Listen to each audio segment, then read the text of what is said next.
My dearest Callias, I find myself once again compelled to share with you a narrative gathered during my travels among the Pelasgians. One night, as we were seated around the campfire, an owl began to hoot somewhere off in the darkness, which inspired one of my Pelasgian friends to tell the story of why the owl is a creature who, though beautiful, is ashamed to come out in the day. And why the other birds, the sparrows, robins, finches, and such, shun her company at all costs, though the eagle is not afraid of her. In the days of the early race, when the boundaries between humanity and the natural world were fluid and animals had not yet lost their personhood, a youth was born to a cruel woman. In the customs of their tribe, only the mother could name the child, provide him with hunting weapons, and grant consent to his marriage.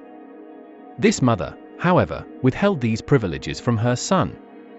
Unyielding to the entreaties of her kin, she refused to bestow a name upon the boy, depriving him of his rightful place in the tribe.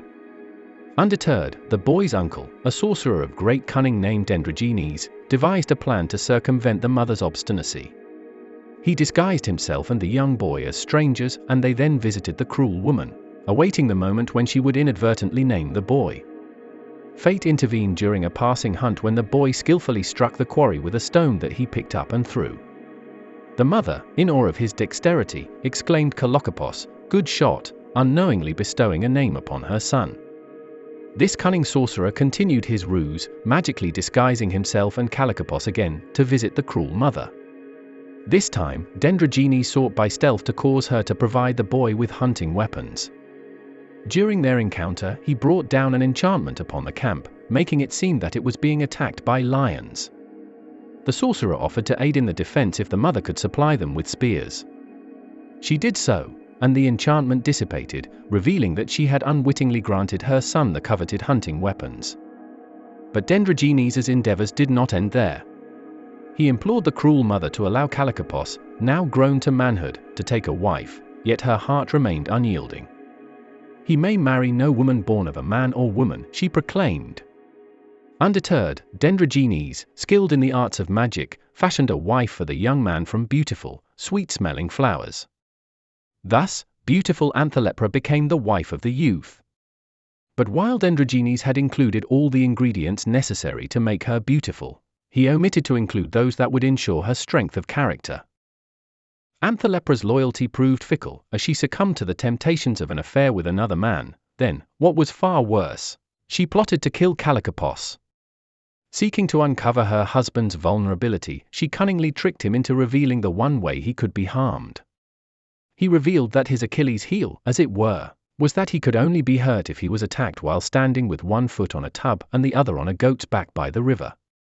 Surprised by the strange nature of this vulnerability, Anthelepra expressed disbelief that such a condition would ever naturally come about, and that he could therefore rest assured of his invulnerability.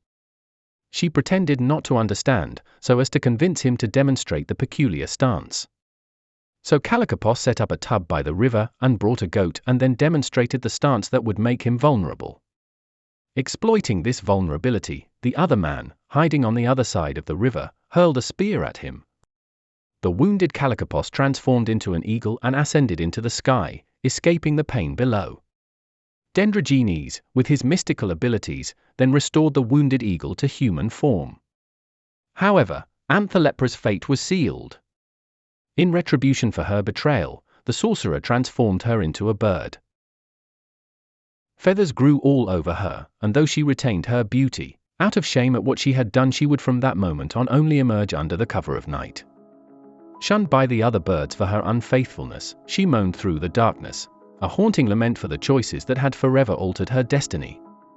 And this is why owls still behave in this way to this day. And so, Callias, I present to you this tale of love, betrayal, and transformation, a story whispered by the wind through the ancient trees of the Pelasgian lands.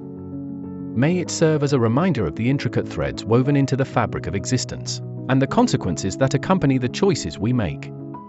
She stands beneath the moon's soft gleam. A flower maid, a spectral dream. A wondrous sight, a face so fair. A fragrant bloom beyond compare. Yet through the night, her mournful cries still echo through the starlit skies. A tragic tale, now veiled in night. She goes in shame in feathered flight. Until the next letter, my esteemed friend. Warm regards. Pseudo-Hesiod.